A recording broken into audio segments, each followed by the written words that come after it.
7. nodaļa. No kurienes uzradās un kurp devās Žaks Paganels. Ģeogrāfijas biedrības sekretārs acīm redzot bija patīkams cilvēks, jo visu to viņš pateica bez kādas dižošanās. Lords Glenervens tagad lieliski zināja, ar ko viņam darīšana. Žaka Paganela vārds un nopelni bija plaši pazīstami. Viņa darbi ģeogrāfijā, ziņojumi par jaunākajiem atklājumiem, biedrības biļetenos, un viņa saraksti turpat ar visām pasaules malām. Tās padarīja Paganelu nevienu no izcilākajiem Francijas zinātniekiem, tāpēc Glenervens sirsnīgi paspieda roku negaidītajam viesim. Bet tagad, kad esam iepazinušies, viņš piebilda: atļaujiet man, Paganela kungs, uzdot jums vienu jautājumu. Kaut vai 20, milord, Žaks Paganels atbildēja. Saruna ar jums man allaž sagādās prieku. Vai jūs uzkāpāt uz šī kuģa aizvakar vakarā? Jā, milord, aizvakar vakarā 8:00. No Kaledonijas vilciena es ielēcu ormaņa ratos, bet no ormaņa ratiem uzkāpu uz Skotijas, uz kuras jau Parīzē biju pasūtījis 6. kajīti. Nakts bija tumša, uz klāja nevienu nemanīju, tā kā pēc 30 ceļā pavadītajām stundām jutos noguris un zināju, ka labākais līdzeklis, kā izvairīties no jūras slimības, ir likties gulēt tūlīt pēc ierašanās uz kuģa un pirmajās dienās necelties augšā no kojas. Es tūdaļ devos pie miera un varat man ticēt. Cītīgi nogulēju 36 stundas. Tagad Žaka Paganela klausītājiem kļuva skaidrs, kā viņš nonācis uz jahtas. Franču ceļotājs bija sajaucis kuģus un uzkāpis uz Dunkana, tai laikā, kad jahtas komanda piedalījās ceremonijā San Mango katedrālē. To uzminēt nebija grūti. Bet ko teiks pazīstamais ģeogrāfs dabūjis zināt, kā sauc kuģi, uz kura viņš patreiz atrodas un kurp tas dodas? Tā tad, Paganela kungs, Glenervens atsāka. Par sava sauszemes ceļojuma izējas punktu jūs esat izraudzījies Kalkutu? Jā, milord, visu mūžu esmu karsti vēlējies nokļūt Indijā, beidzot mans sapnis sāk piepildīties un es braucu uz ziloņu dzimteni. Tā tad jums, Paganela kungs, nebūtu vienalga, ja jūs apstākļus spiests nokļūtu nevis Indijā, bet kādā citā zemē? Nē, milord. Tas mani gaužām apbēdinātu, jo man ir ieteikuma vēstules Indijas ģenerālgubernatoram Lordam Somersetam, un turklāt ģeogrāfijas biedrība man uzticējusi uzdevumu, kas man jāizpilda. Jums uzticēts noteikts uzdevums? Jā. Man jāveic kāds derīgs un saistošs ceļojums, kura programmu izstrādājis mans kolēģis un draugs Viviens de San Martēna kungs. Saskaņā ar šo programmu man būs jādodas brāļu Šlaginveitu, pulkveža Vo, Veba, Hodžsona, misionāru Huka un Gabē, Murkrofta, Žila Remī un citu slavenību ceļotāju pēdās. Es gribu gūt panākumus tais vietās, kur misionāru Kriku 1846. gadā diemžēl piemeklēja neveiksme. Vārdu sakot, gribu izpildīt visā tās tecējumā Jārudžang boču, kas Himalaju ziemeļu pakājē plūst caur Tibetu 1500 kilometru garumā un beidzot noskaidrot, vai šī upe Assamas ziemeļa austrumos nesaplūst ar Brahmaputru un ceļotājām, kam izdosies atrisināt šo Indijas ģeogrāfijai tik svarīgo jautājumu. Zelta medaļa, milord, nodrošināta. Paganels bija lielisks. Viņš runāja ar patiesu iedvesmu. Viņš ļāva sevi nest ātrajiem fantāzijas spārniem, apturēt viņu būtu tikpat neiespējami, kā apturēt Reinu Šafūzenes ūdenskritumā. Paganela kungs, lords Glenervens sacīja, kad zinātnieks uz mirkli apklusa.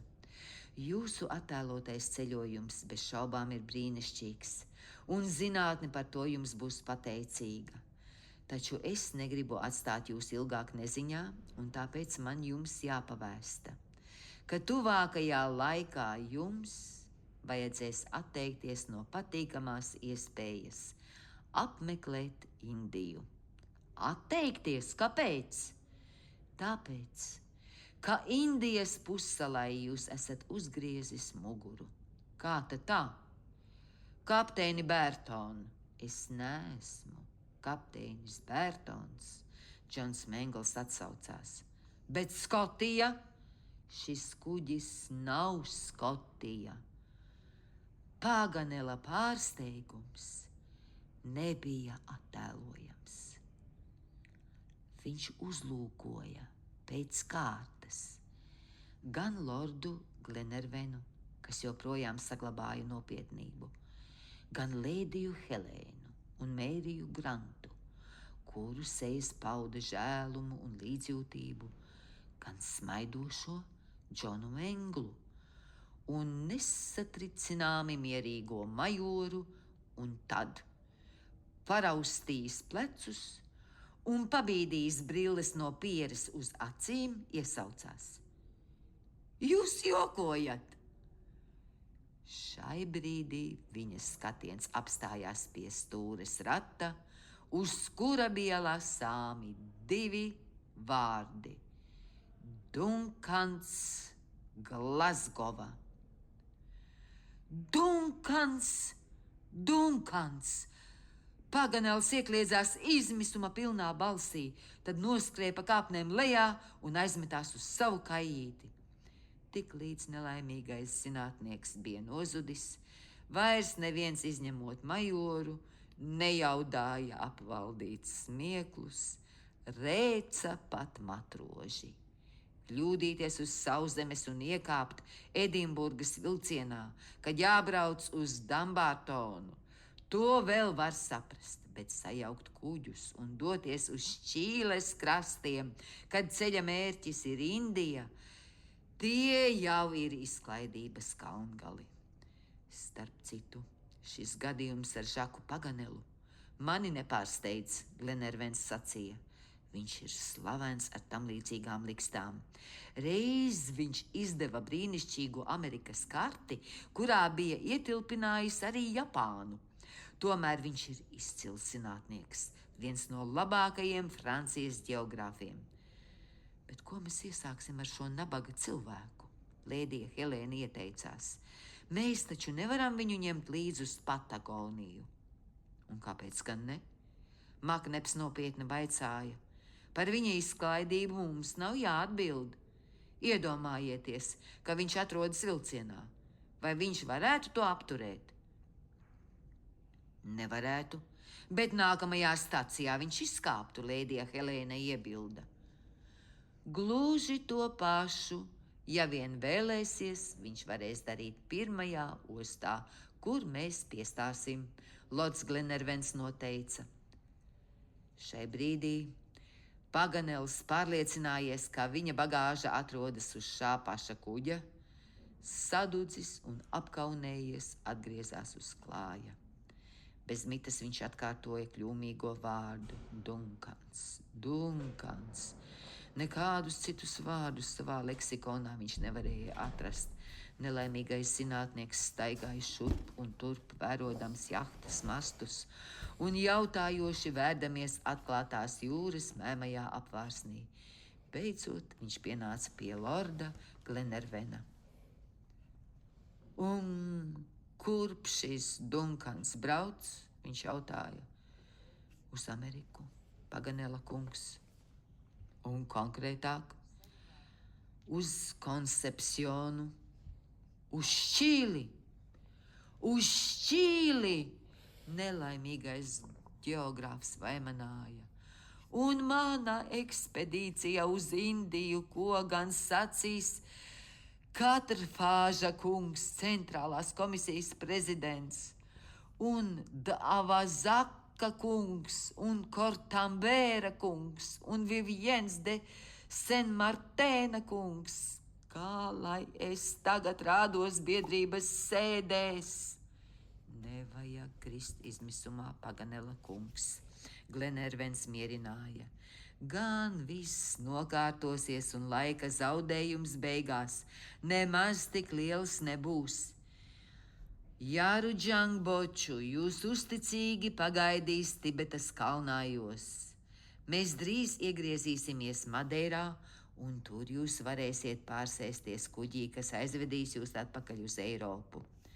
Sirsnīgi pateicos, milord, nekas cits neatliek kā samierināties ar likteni. Bet vai tas nav patiesi neparasts piedzīvojums? Kaut kas tam līdzīgs var atgadīties vienīgi ar mani. Un mana kājīte uz Skotijas. Par Skotiju iesaku jums pagaidām nedomāt. Taču Dunkans, kā rādās, ir izpriecu jahta. Paganels ieteicās vēlreiz nopētījis kuģi.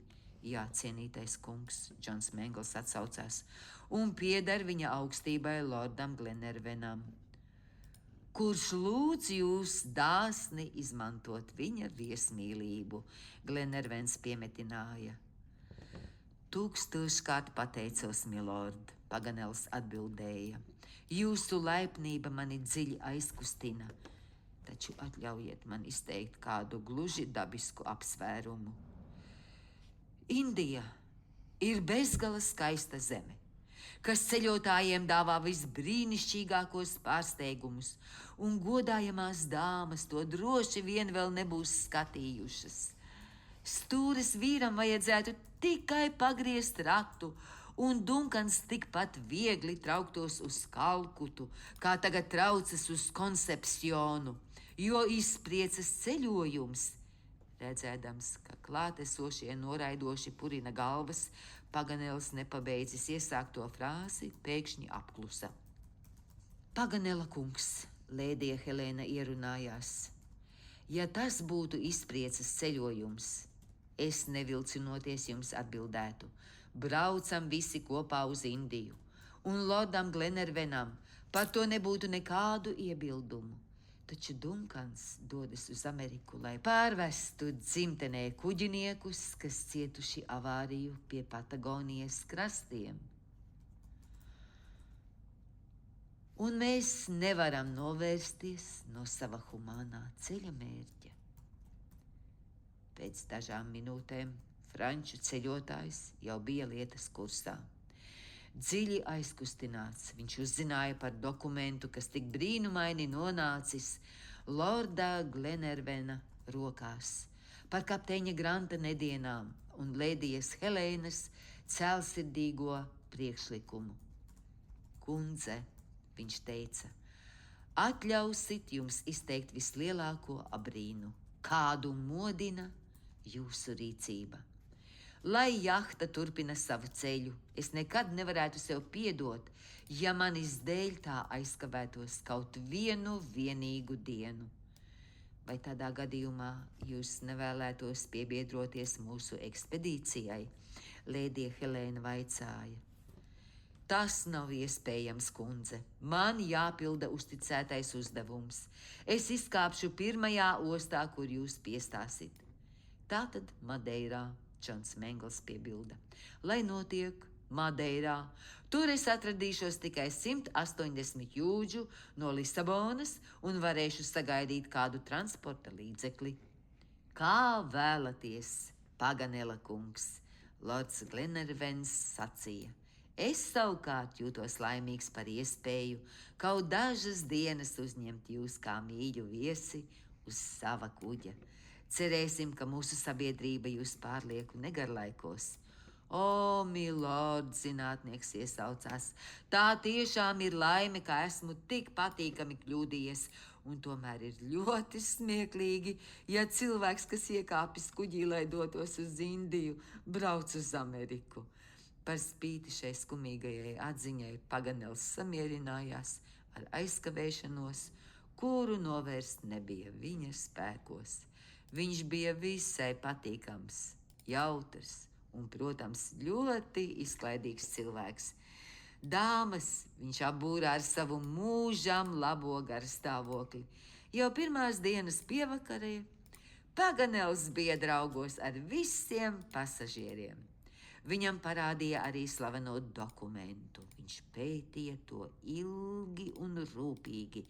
Jebkurš cits tulkojums viņam šķita neiespējams. Pret Mēriju Grantu un viņas brāli Paganels izturējās ar iejūtīgu interesi un centās iedvest viņiem jaunas cerības. Zinātnieks tik optimistiski raudzījās uz visu notiekošo un bija tik pārliecināts par Dunkana ekspedīcijas panākumiem, ka meitene neviļus pasmaidīja. Ja viņam nebūtu pašam savs uzdevums, viņš noteikti dotos meklēt kapteini Grantu. Un kad vēl Paganels uzzināja, ka lēdija Helēna ir Viljama Tafnela meita, viņa sajūsmai nebija gala.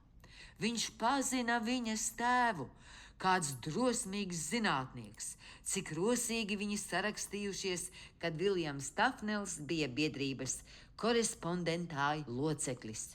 Un tieši viņš, Paganels, kopā ar Maltbrīna kungu, ieteicis Tafnelu par īsteno locekli. Kādā pārsteidzoša sastapšanās un kādā laime ceļot kopā ar Viljama Tafnela meitu. Beigās zinātnieks lūdza lēdijai Helēnai atļauju viņu noskūpstīt. Lēdija Glenervena atļāva sevi noskūpstīt, lai gan iespējams tas bija mazliet nepiedienīgi.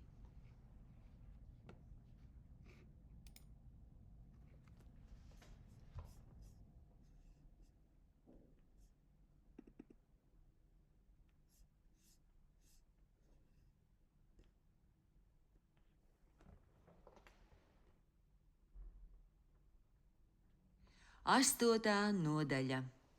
Dunkans iegūst vēl vienu krietnu vīru. Nokļuvusi izdevīgajās Ziemeļāfrikas piekrastes straumēs, jahta ātri traucās pretī ekvatoram.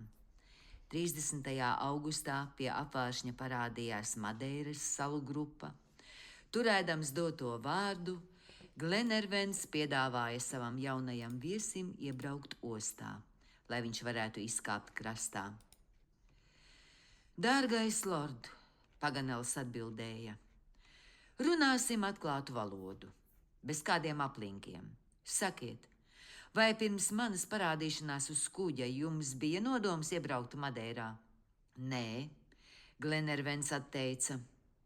Tādā gadījumā atļaujiet man izmantot pēc saviem ieskatiem manas kļūmīgās izklaidības sekas. Madeira ir pārāk izpētīta sala, ģeogrāfā tā vairs nevar modināt nekādas intereses. Par šo salu jau viss pateikts un uzrakstīts. Turklāt vīnkopība tur pašlaik galīgi panīkusi. Varat iedomāties, Madeirā vairs nav vīna dārzu. Vīna raža, kas 1813.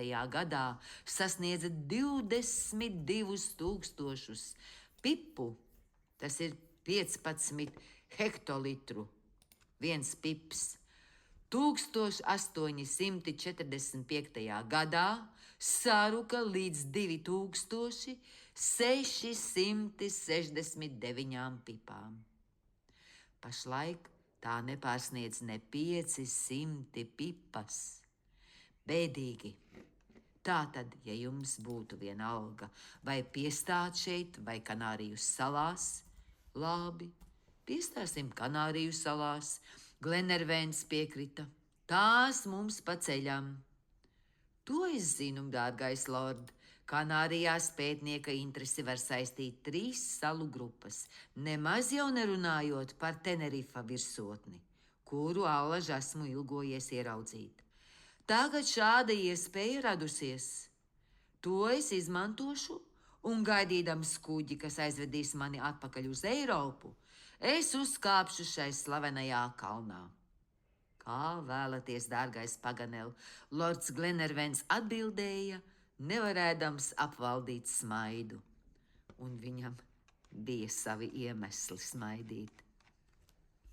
Kanāriju salas neatrodas tālu no Madeiras. Šīs 2 salu grupas šķir tikai 250 jūdžu, kas tik ātram kuģim kā Dunkans ir visai niecīgs attālums.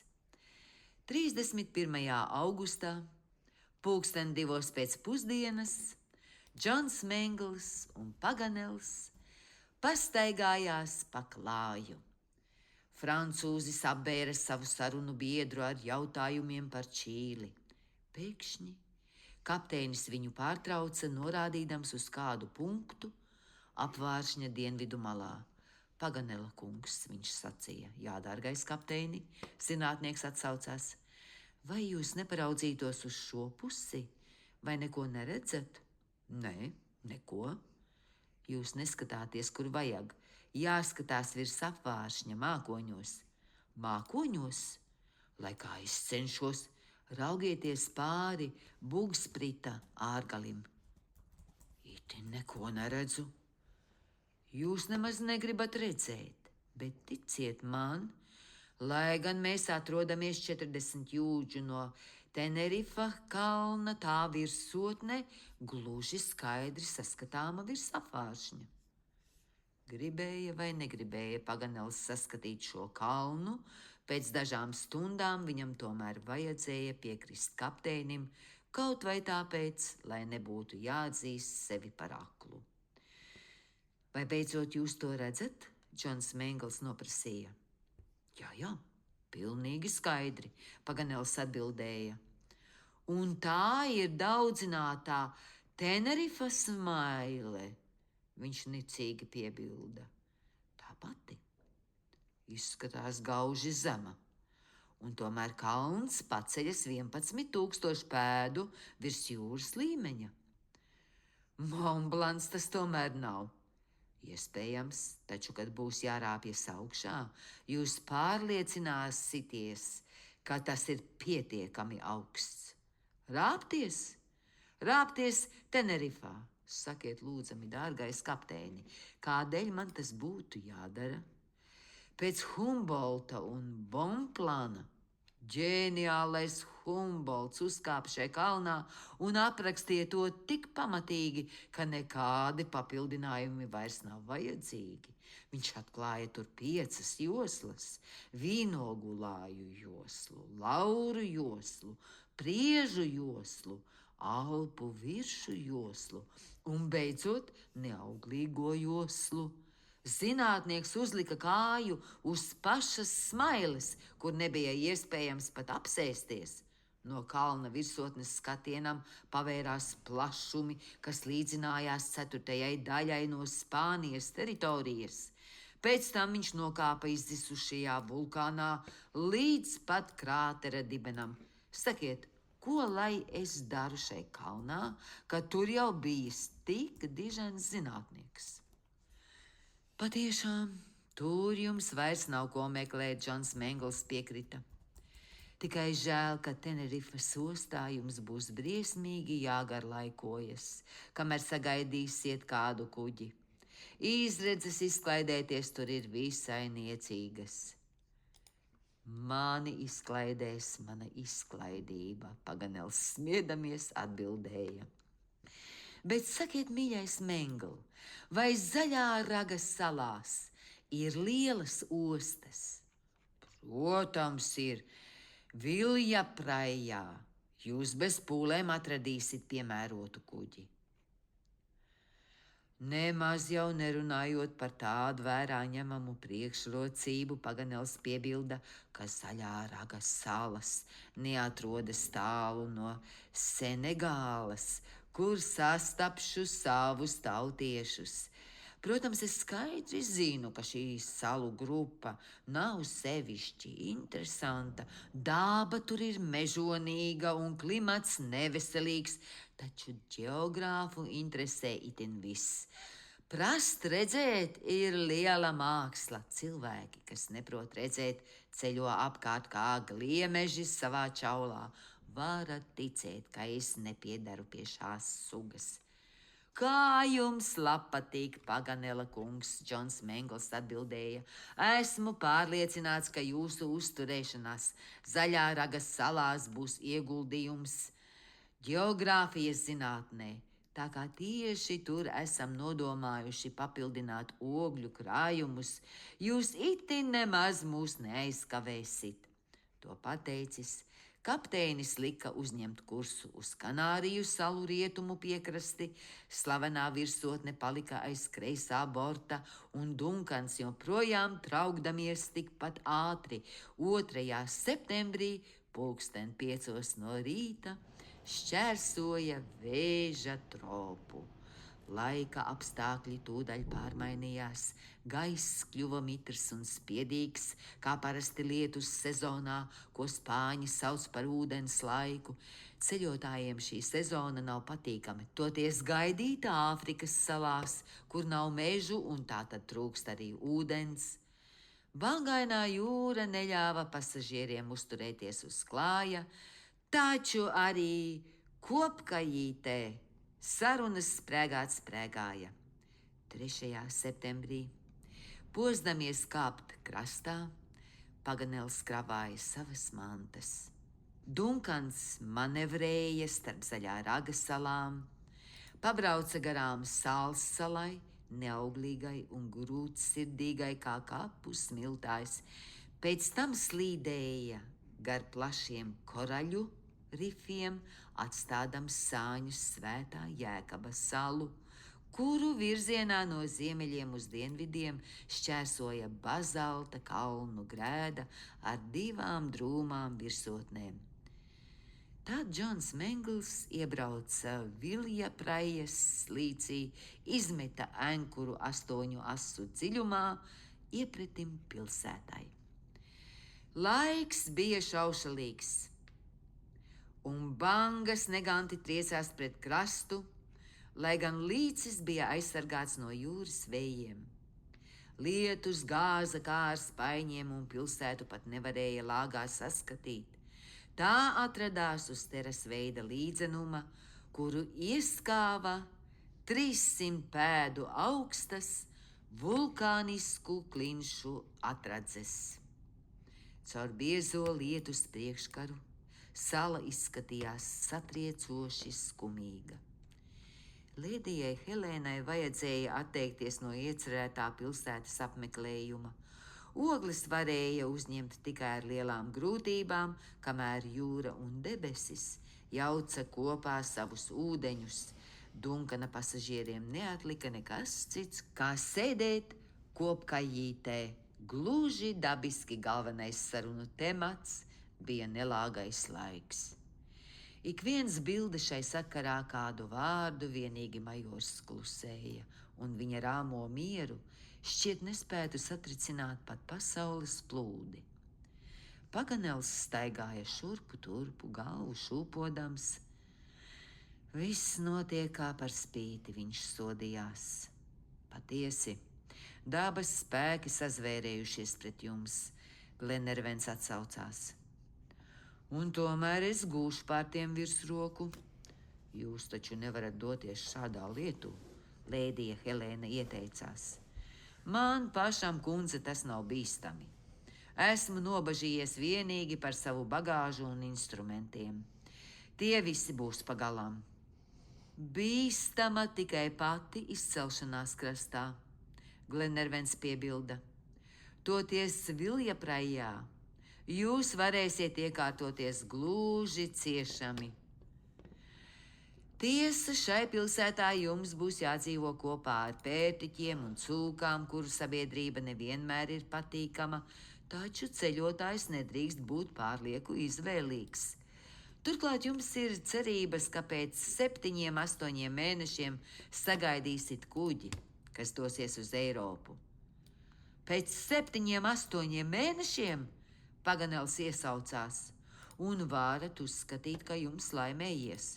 Lietus sezonā kuģi Zaļā raga salās pārāk bieži neiegriežas. Toties laiku jūs varēsiet izmantot liederīgi. Šis arhipelāgs pagaidām maz izpētīts. Topogrāfijas, klimatoloģijas, etnogrāfijas un hipsometrijas laukā te vēl daudz kas darāms. Jūs varēsiet pētīt upes, Lēdija Helēna ieminējās. Tādas šeit nav atrodamas, kundze, Paganels atbildēja. Un strauti arī tādu šeit nav. Kaut kādām ūdens straumītēm taču jābūt. Nav itin nekādu. Tādā gadījumā jūs varēsiet pievērsties mežiem, majors ierosināja. Lai būtu meži, ir vajadzīgi koki, bet koku šeit nav. Cik brīnišķīga zeme, majors secināja. Neskumstiet, dārgais Paganel, Glenervens sacīja, jums taču paliek vēl kalni. Ak, milord, šie kalni nav nec augsti, nec interesanti, turklāt tie jau izpētīti. Izpētīti, Glenervens pārjautāja. Jā, man kā vienmēr nelaimējas. Tur, Kanāriju salās, visu bija padarījis Humboldts, bet šeit aizsteidzies priekšā ģeologs Šarls Senklērs de Vils. Vai tas var būt? Diemžēl tā tas ir, Paganels skumīgi atbildēja. Šis zinātnieks atradās uz franču korvetes drosmīgā, kad tā stāvēja pie Zaļā raga salām. Viņš uzkāpa visinteresantākajā šīs salu grupas virsotnē, Fugo salas vulkānā. Ko lai es sadaru pēc viņa? Skumji, Lēdija Helēna sacīja. Ko jūs domājat tagad iesākt, Paganela kungs? Paganels brīdi klusēja. Patiesi, Glenervens ierunājās, būtu bijis prātīgāk izkāpt Madeirā, lai arī tur vairs nav vīna. Ģeogrāfijas biedrības zinātniskais sekretārs joprojām klusēja. Jūsu vietā es nogaidītu, majors sacīja tādā balsī, itin kā teiktu, jūsu vietā es negaidītu. Dārgais Glenerven, Paganels beidzot atsāka. Kurp paredzēta jūsu nākamā pietura? Tagad tikai Koncepcionā. Sasodīts. Jūs aizvilināt mani arvien tālāk no Indijas. Gluži otrādi. Tiklīdz mēs apbrauksim apkārt Horna ragam, jūs sāksit tai tuvoties. Par to es šaubos. Turklāt Glenervens nopietni turpināja. Vai nav vienalga, kādā Indijā jūs nokļūsit? Austrum Indijā vai Rietum Indijā?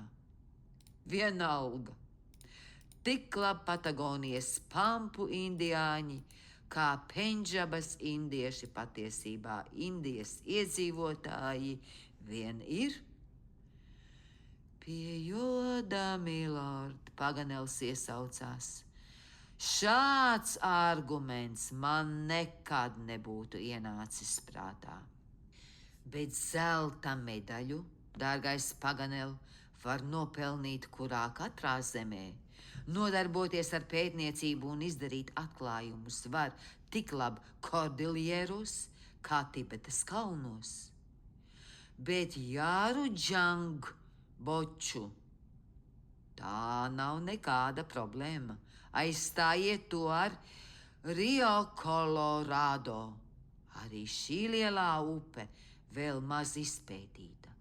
Un kartēs tās tecējums pārlieku atkarīgs no ģeogrāfu fantāzijas. To es zinu, dārgais lord. Kārtēs sastopamas kļūdas par vairākiem grādiem. Es nemaz nešaubos, ka ģeogrāfijas biedrība, ja būtu to lūdzis, tikpat labprāt sūtītu mani uz Patagoniju kā uz Indiju. Taču tas man neienāca prātā, kā parasti izklaidības dēļ. Nu, tā tad, Paganela kungs, jūs brauksit mums līdzi?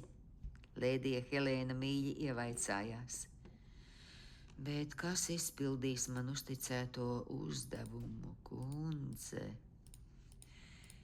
Neaizmirstiet, ka mēs brauksim caur Magellāna jūras šaurumu, Glenervens piemetināja. Milord, jūs esat īsts kārdinātājs.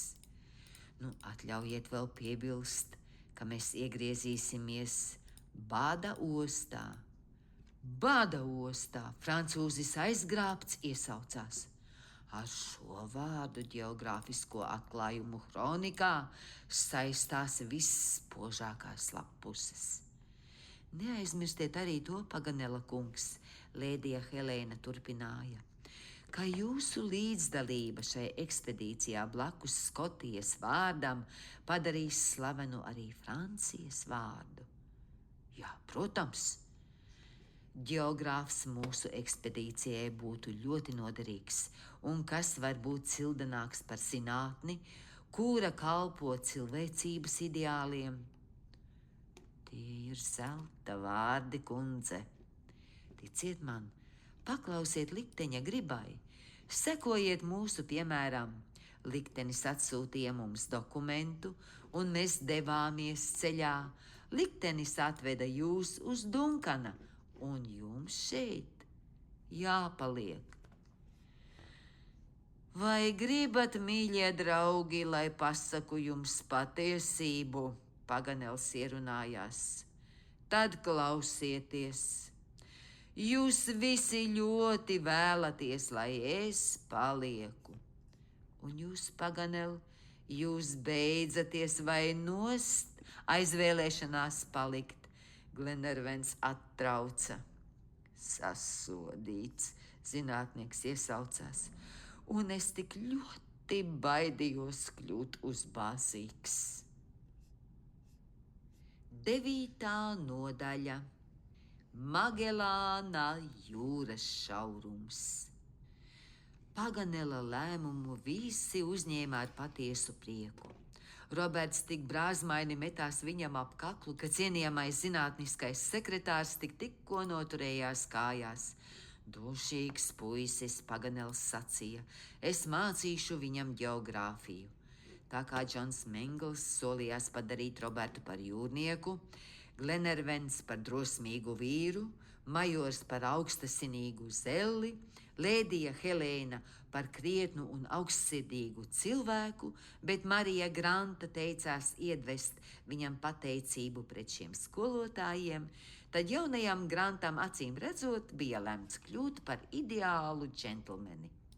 Ātri uzņēmis ogles, Dunkans atstāja šos nemīlīgos krastus. Turēdams kursu uz rietumiem, tas iekļuva Brazīlijas piekrastes straumē, un 7.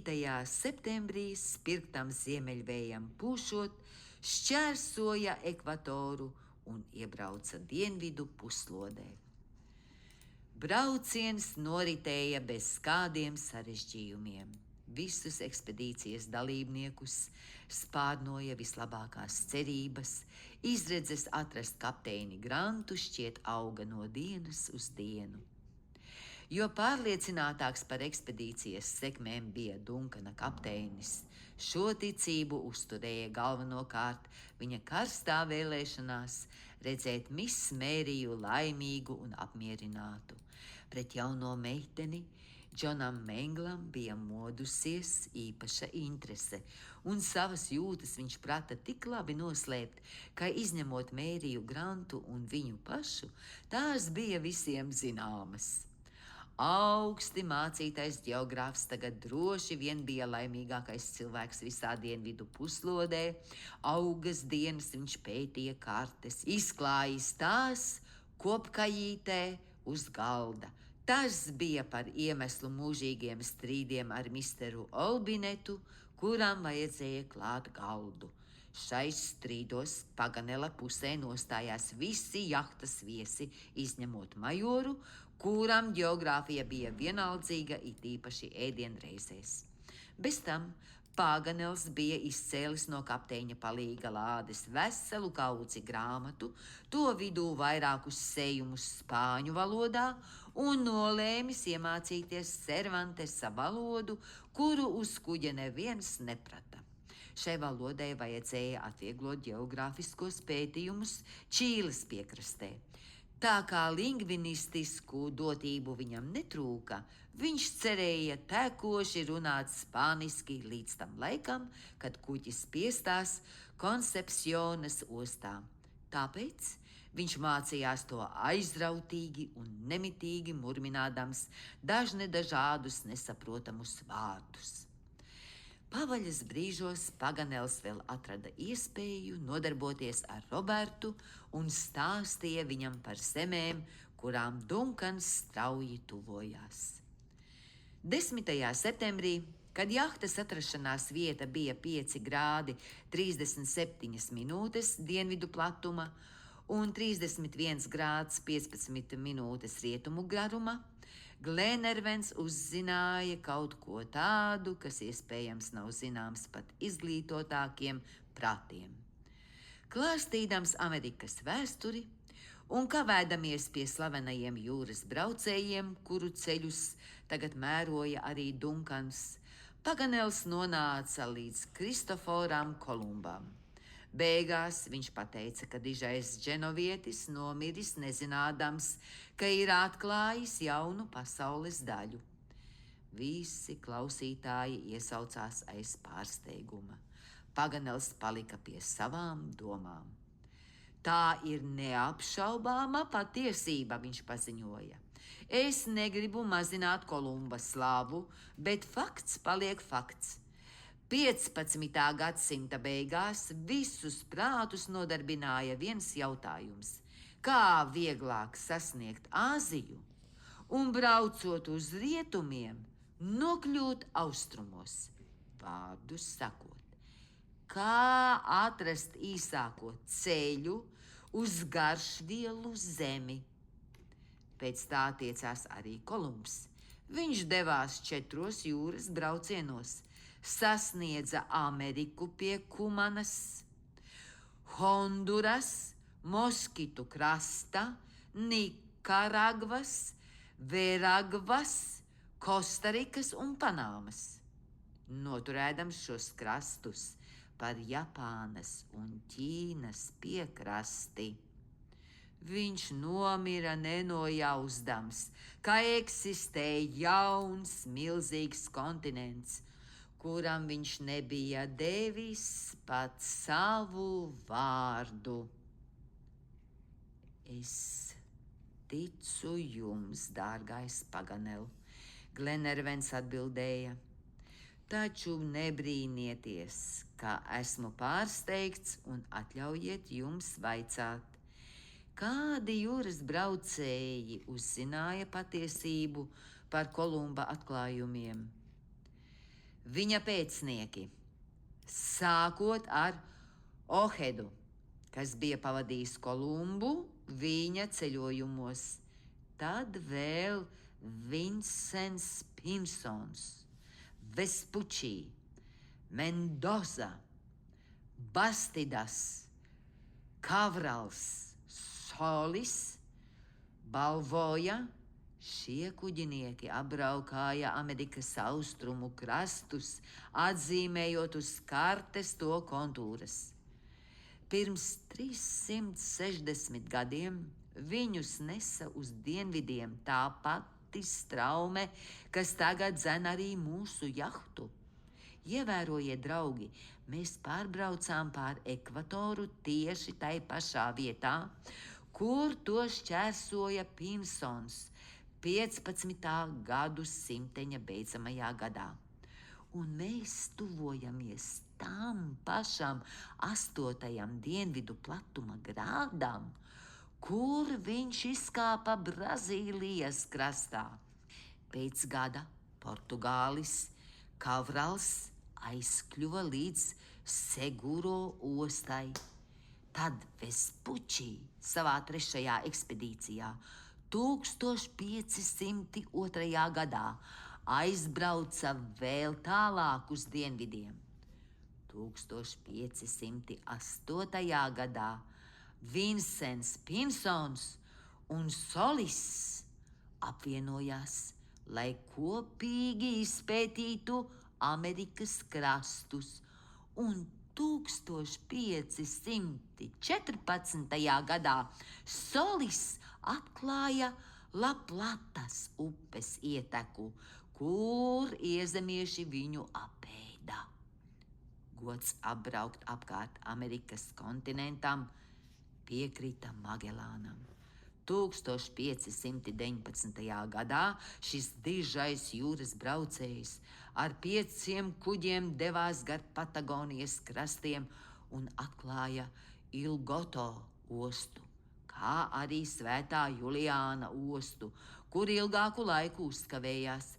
Pēc tam 52. platuma grādā Magelāns atklāja 11,000 jaunavu jūras šaurumu, kas vēlāk ieguva viņa vārdu, un 1520. gada 28. novembrī iebrauca Klusajā okeānā.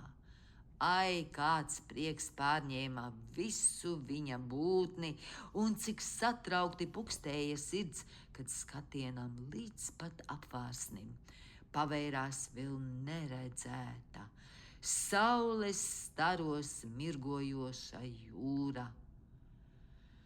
Ak, Paganela kungs, būtu es bijis turklāt, ģeogrāfa stāsta aizgrābts, Roberts Grants iesaucās.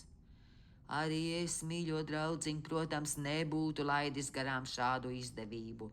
Tas ir, ja vien liktenis man būtu lēmis nākt pasaulē pirms 300 gadiem. Tas mūs ļoti apbēdinātu, Paganela kungs, lēdija Helēna atsaucās, jo tādā gadījumā jūs neatrastos uz Dunkana un nestāstītu mums tik aizraujošus stāstus par Amerikas atklāšanu. Manā vietā to pastāstītu kāds cits kundze. Un piebilstu vēl, ka pateicība par rietumu piekrastes izpētīšanu pienākas brāļiem Pizarro. Šie drosmīgie dēkaini nodibināja veselu virkni pilsētu – Cusco, Quito, Lima, Santiago, Viljārika, Valparaiso un Koncepciona, kur pat labam dodas mūsu Dunkans.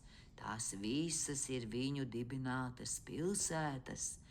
Brāļu Pizarro atklājumi papildināja Magelāna atklājumus un Amerikas krastu apveidi par lielu apmierinājumu vecās pasaules zinātniekiem varēja parādīties ģeogrāfijas kartēs. Es gan vēl nejūtos apmierināts, Roberts paziņoja. Kāpēc?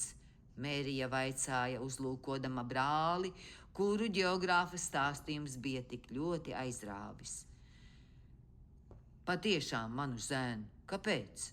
Lords Glenervens jautāja, uzmundrinoši smaidīdams. Tāpēc, ka es gribētu zināt, vai aiz Magelāna jūras šauruma vēl kaut kas ir. Lieliski, draudziņ, Paganels iesaucās. Arī es būtu gribējis uzzināt, vai kontinents stiepjas līdz pat polam, vai arī paveras jūras klaids, kā to paredzēja, milord, jūsu tautietis Dreiks.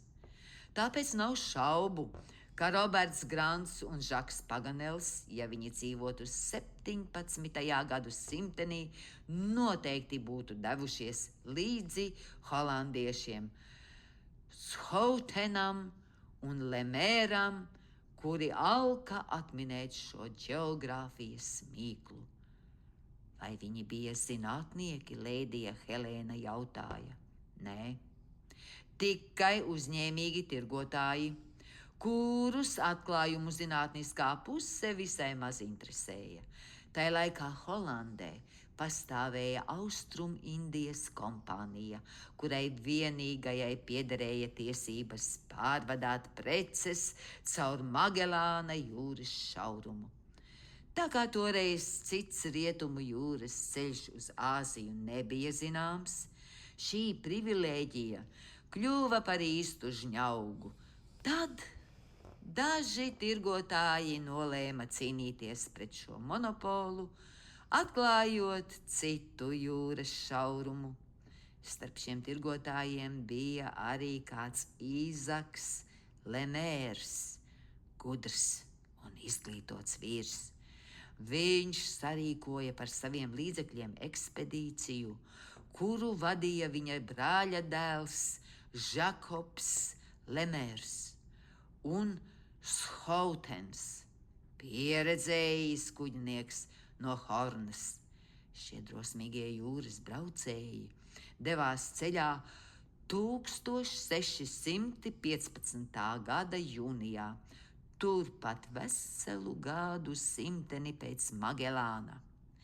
Viņi atklāja Lemēra jūras šaurumu starp Ugunszemi un Valstu zemi, un 1616. gada 12. februārī apbrauca apkārt slavenajam Horneragam, kuru ar vēl lielākām tiesībām nekā tādu viņu brāli labās cerības ragu varētu saukt par vētru ragu.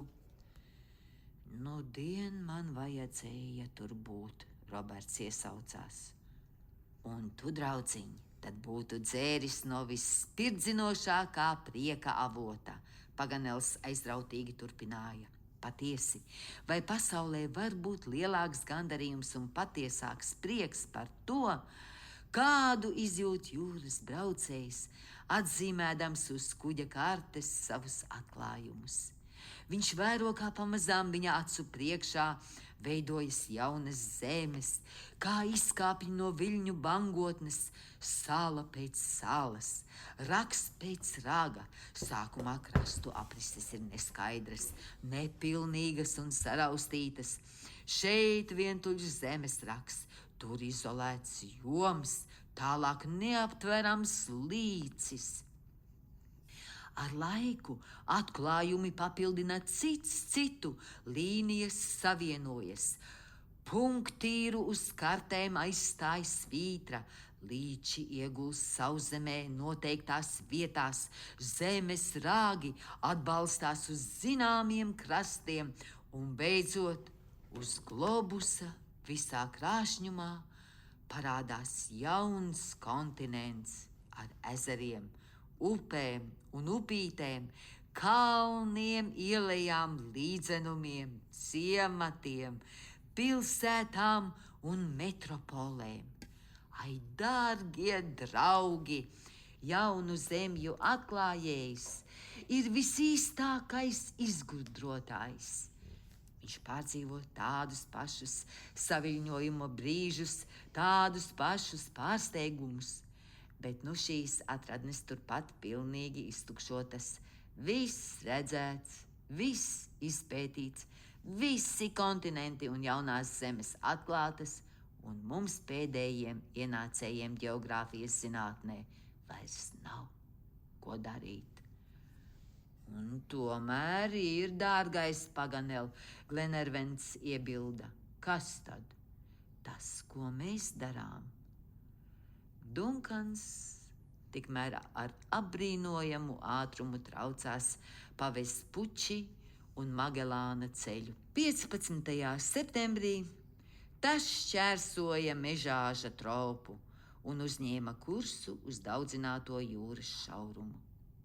Vairākas reizes, kā tikko manāma līnija apvāršņa malā, parādījās Patagonijas zemie krasti. Līdz tiem bija vairāk nekā 10 jūdžu, un pat slavenais Paganela tālskatis sniedza savam īpašniekam tikai neskaidru priekšstatu par Amerikas piekrasti. 25. septembrī Dunkans jau atradās pie Magelāna jūras šauruma un droši iebrauca tā ūdeņos. Šo ceļu parasti izraugās tvaikoņi, kas dodas uz Kluso okeānu. Šaurums ir tieši 376 jūdzes garš. Tas ir pietiekami dziļš, lai pa to varētu izbraukt vislielākie kuģi, pat turoties pie pašiem krastiem. Šauruma dibens piemērots ankura izmešanai, abos krastos daudz saldūdens avotu, upēs milzums zivju, meži bagāti ar medījumiem. Kādās 20 vietās var droši un ērti piestāt pie krasta. Vārdu sakot, šeit ir tūkstošiem priekšrocību, kādu nav ne Lemēra jūras šaurumā, ne pie Horna raga draudīgajām klintīm, kur nemitīgi plosās viesuļi un vētras. Pirmajās brauciena stundās, apmēram 60–80 jūdžu garā posmā līdz Gregorija ragām, jūras šauruma krasti bija lēzeni un smilšaini. Žaks Paganels negribēja palaist garām nevienu ainavu, nevienu piekrastes sīkumu. Braucienam pa šaurumu nevajadzēja ilgt vairāk par 36 stundām, un garām slīdošā dienvidu saules apmirdzētā abu krastu panorāma, protams, bija tā vērta, lai ievērojamais zinātnieks to apbrīnotu. Ziemeļu krastā neredzēja neviena cilvēka, vienīgi uguns zemes skailajā klintājā klimta daži nožēlojami iezemieši. Neredzēdams neviena patagoņa, Paganels jutās gaužām sarūktināts un nevarēja vien beigt šķendēties par lielu uzjautrinājumu saviem ceļabiedriem. Patagonija bez patagoņiem nav nekāda Patagonija, viņš sacīja. Pacietieties, cienījamo ģeogrāfu, gan redzēsim arī patagoņus, Lords Glenervens atsaucās. Diez vai! Bet viņu taču eksistē, Lēdija Helēna iebilda. Ļoti šaubos, kundze, jo es nevienu neredzu. Galu galā vārds patagoņi, kas spāniski nozīmē lielkāji, diez vai tiktu dots iedomātām būtnēm. Vārds vēl neko nenozīmē, Paganels pastāvēja pie savām domām, lai sāsinātu strīdu. Turklāt nemaz nav zināms, kā viņi paši sevi sauc. Kas to būtu domājis? Glenervens brīnījās. Vai jūs, major, to zinājāt? Nē, Makneps atrauca. Un es nedotu nevienu skotu mārciņu, lai to uzzinātu. Un jums tomēr tas būs jāuzzina, vienaldzīgais cilvēks, Paganels paziņoja. Tiesa, Magelāns šejienes iezemiešus nosauca par patagoņiem, bet ugunszemieši viņus dēvē par tiremeņiem. Čīlieši par kaukalviem, Karmenas kolonisti par tevelčiem, araukāņi par uiličiem, Bugenvils nosauca viņus par čauhiem, Falkners par teveletiem. Viņi paši sevi dēvē par inakiem. Sakiet, lūdzu, kā lai cilvēks tiek gudrs šai jūklī, un vai vispār tauta ar tik daudziem vārdiem var eksistēt? Ir nu gan pierādījums, Lēdija Helēna iesaucās. Pieņemsim, ka tas tā ir, Glenervens noteica, taču, manuprāt, mūsu draugam Paganelam jāatzīst, ja arī pastāv domstarpības par patagoņu nosaukumu, tad vismaz viņu izskats neizraisa nekādas šaubas. Nekas mani nepiespiedīs atzīt tam līdzīgas aplamības, Paganels attrauca. Viņi ir liela auguma, Glenervens sacīja. Man tas nav zināms. Vai tad viņi būtu maza auguma, Lēdija Helēna vaicāja. Neviens to nevar apgalvot. Tātad vidēja auguma, Makneps samierinoši sacīja. Arī tas man nav zināms. Nu, tas jau ir par daudz, Glenervens iesaucās. Ceļotāji, kas viņus redzējuši. Ceļotāji, kas viņus redzējuši, ģeogrāfs pārtrauca. Nebūt nav vienis prātis. Magellāns stāsta, ka viņu galva tikko sniegusies Patagoņiem līdz jostas vietai. Nu, redziet, nu. Toties Dreiks apgalvo, ka jebkurš anglis esot garāks par visgarāko Patagoni. Nu, ko no angļi? Majors nicīgi noteica. Tie droši vien būs bijuši skoti. Kvendišs liecina, ka Patagoņi esot lieli un spēcīgi, Paganels turpināja. Hokins viņus sauc par milžiem. Lemērs un Schoutens uzskata, ka viņi ir apmēram 11 pēdu gari. Šie goda vīri pelna uzticību, Glenervens piemetināja. Protams, gluži tāpat kā Vuds, Narboro un Falkners, pēc kuru domām Patagoņi ir vidēja auguma. Tiesa Bairons, Girodē, Bugenvils, Volis un Karterē apgalvo, ka Patagoņi esot 6 pēdas un 6 collas gari. Turpretī zinātnieks Dorbiņī, kurš vislabāk pazīst šo zemi, uzskata, ka Patagoņu vidējais augums ir 5 pēdas un 4 collas. Bet kāda tādā gadījumā ir patiesība? Lēdija Helēna vaicāja. Patiesība, kundze, ir šāda.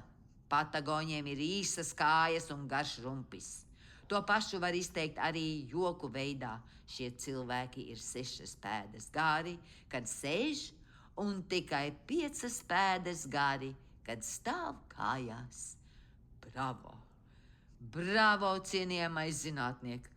Glenervens iesaucās. Vareni sacīts. Turklāt, Paganels turpināja, ja Patagoņi neeksistē, tad taisnība tikpat labi var būt visiem, un beigu beigās, dārgie draugi, man jāsaka jums par apmierinājumu, ka Magellāna jūras šaurums ir lielisks arī bez Patagoņiem. Šai brīdī Dunkans brauca garām Brunsvikas pussalai, apus kuģa pavērās brīnišķīgas ainavas. 70 jūdžu attālumā no Gregorija raga aiz labā borta palika Punta Ārenasas pārmācības nams, starp kokiem pavīdēja Čīles karogs un baznīcas zvanu tornis. Tad šauruma ūdeņi apskaloja varenus granīta milzeņus, kalnu pakājas sedza nepārredzami meži, bet mūžīgā sniega klātās virsotnes sniedzās mākoņos. Dienvidrietumos 6500 pēdu augstumā slējās Tarna kalns.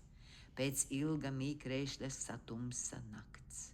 Apkārtne nemanot ietinās glāsainās ēnās, pie debesīm iedegās spožas zvaigznes, un dienvidu krusts norādīja kuģotājiem Dienvidpola atrašanās vietu.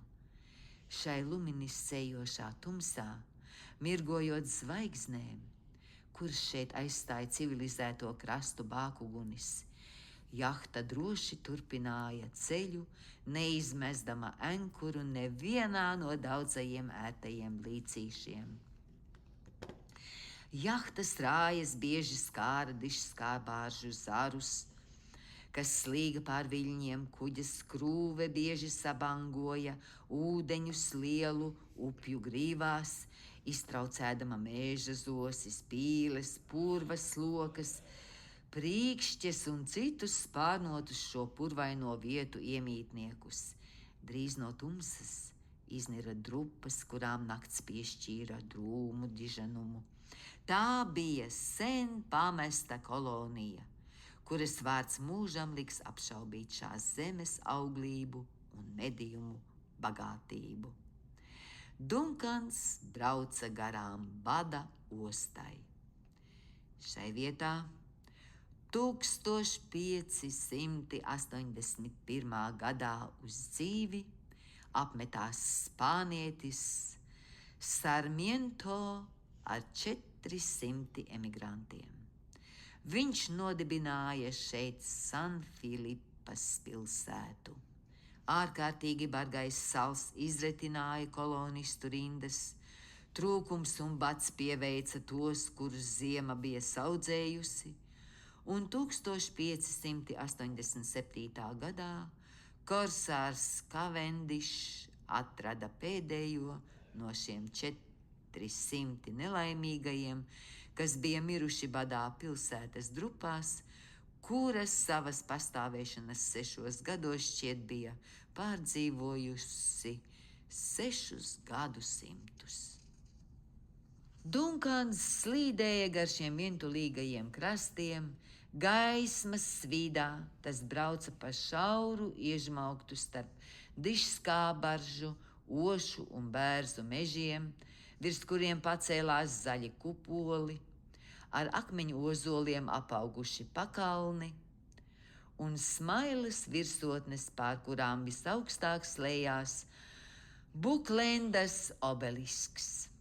Jahta pabrauca garām San Nikolasa līcim, kuru Bugenvils kādreiz bija nosaucis par franču līci. Tālumā draiskojās roņu bari un milzīgas valzivis, pa kuru apmēriem varēja spriest pēc izšļāktajām ūdens strūklām, kas bija redzamas no 4 jūdžu attāluma. Beidzot Dunkans apbrauca Frovārda zemes ragu, kuru vēl klāja ziemas ledus.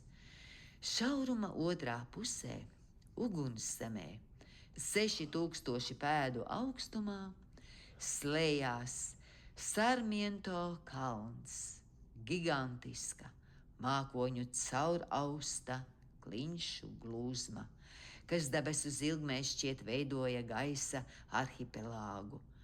Ar Frovārda ragu patiesībā arī beidzās Amerikas kontinents, jo Horna rags ir tikai vientuļa klints, kas iemesta jūrā 56.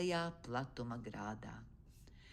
Aiz Frovārda raga jūras šauruma krasti vēl vairāk satuvinās starp Brunsvikas pussalu un izmisuma zemi, gāru salu, kas sīko saliņu vidū šķiet līdzīga milzīgai akmeņiem nosētā sēklī izsviestai valzivī.